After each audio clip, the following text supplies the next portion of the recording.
અમદાવાદથી સામે આવ્યા છે। ઢોંસા ખાવાથી બે બાળકીઓના મોતનો આક્ષેપ લગાવવામાં આવ્યો હતો। આ જ મામલે મોટા સમાચાર છે। 2.5 મહિનાની બાળકીનો પોસ્ટમોર્ટમ કરવામાં આવશે। બાળકીનો મૃતદેહ બહાર કાઢી પોસ્ટમોર્ટમ તેનું કરવામાં આવશે। એફએસએલની ટીમ સાથે રાખીને બાળકીનો મૃતદેહ બહાર કાઢવામાં આવ્યો છે। પોલીસે બંને બાળકીના શંકાસ્પદ મોત મામલે તપાસની શરૂઆત કરી છે। સ્મશાન ગૃહમાંથી પોલીસ બંદોબસ્ત વચ્ચે મૃતદેહને બહાર કાઢવામાં આવ્યો। બે બાળકીઓના શંકાસ્પદ સ્થિતિમાં મોત નિપજ્યા હતા, જેમાં રાહા અને મિશ્રી નામની બાળકીના મોત થયા હતા। 2 દિવસ અગાઉ ઢોંસા બનાવવા માટે ખીરું મંગાવ્યું હતું।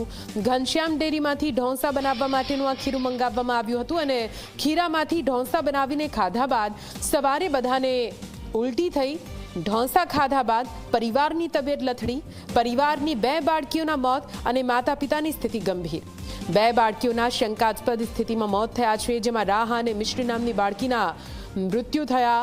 પરિવારમાં શોકનો માહોલ અને હાલ તો આ સમગ્ર મામલાને લઈને મોટી વિગતે સામે આવી રહી છે કે બંને બાળકીઓમાંથી જે સૌથી નાની દીકરી હતી તેનું પોસ્ટમોર્ટમ કરીને ફરીથી તપાસ કરવામાં આવશે।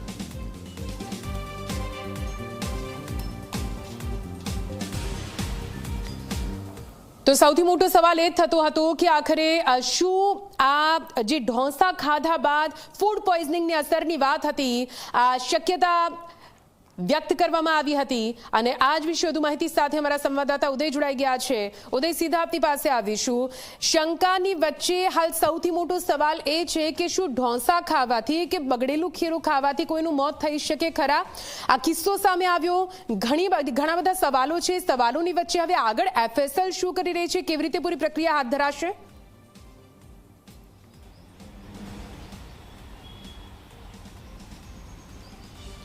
નિધિ, જો વાત કરવામાં આવે તો બંને બાળકીઓના મોતને લઈને જે છે એ સૌથી પહેલા પ્રશ્ન એ થઈ રહ્યો હતો કે ફૂડ પોઈઝનિંગ થયું છે, પરંતુ જે પ્રમાણે દુકાનદાર સાથે વાતચીત થઈ, દુકાનદારે જે પ્રમાણે જણાવ્યું પ્રમાણે 70 થી 80 કિલો જે છે એ દિવસે ખીરું બનાવવામાં આવેલું હતું। 20 થી 25 લોકોને જે છે ખીરું વહેંચવામાં આવ્યું હતું ને એમાંથી એક જ પરિવારને આ જે છે તકલીફ થઈ, એટલે ક્યાંક ને ક્યાંક જે છે એ વાતને અહીંયા નકારી રહ્યા છીએ અને આ બનાવ જે છે એ ખીરું ખાવાથી થયો એવું નથી લાગી રહ્યું હજી સુધીની તપાસમાં। ત્યારે સામે પક્ષે પોલીસે પણ જે છે અલગ અલગ ટીમો બનાવીને તપાસ શરૂ કરી છે। માતા પિતાની અલગથી તપાસ ચાલી રહી છે। જ્યારે બંને બાળકીઓના મોત થયા ત્યારે જે પ્રથમ જે બાળકી નાની હતી 2.5 વર્ષની, તેનો મૃતદેહ જે છે મૃત્યુ બાદ જે છે પોલીસને જાણ કર્યા વગર એની દફન વિધિ કરી દેવામાં આવેલી હતી। જો આ મામલો પ્રકાશમાં આવે છે, આજે તે ચાંદખેડા પોલીસ દ્વારા જે છે એફએસએલ અને કોર્ટની સ્પેશિયલ મંજૂરી લઈ અને એમનો જે બાળકી જે છે એનો મૃતદેહ અત્યારે બહાર કાઢી લેવામાં આવેલો છે।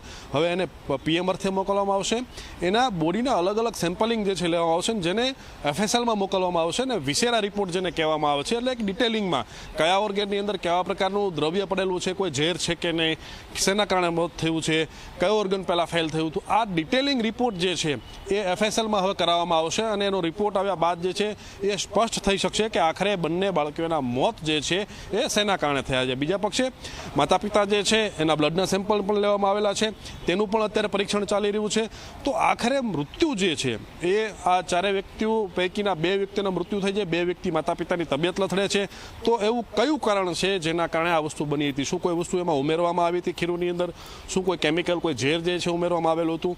આ તમામ દિશાને લઈ અને તમામ પ્રશ્નોને લઈ અને ચાંદખેડા પોલીસે અત્યારે તપાસ શરૂ કરી છે।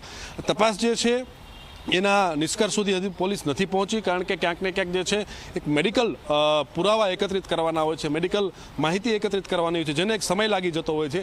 તે સમયના કારણે જે છે અત્યારે કાર્યવાહી ચાલી રહી છે, પરંતુ જેવું જ મેડિકલ રિપોર્ટ આખો સામે આવશે એફએસએલમાંથી ત્યારે આખું કારણ જે છે સ્પષ્ટ થઈ જશે। નિધિ, બિલકુલથી ઉદય, આભાર પૂરી માહિતી માટે। નજર રાખજો આ ખબર ઉપર, ફરીથી આપની પાસે આવીશું તો આપ જુઓ કેવી રીતે આ પૂરો મામલો હવે તપાસમાં અને રિપોર્ટમાં શું આવે છે તેના પછી ખબર પડશે કે આખરે ખરેખર આ મૃત્યુ શા કારણે થયા છે। અને હવે વાત કરવી છે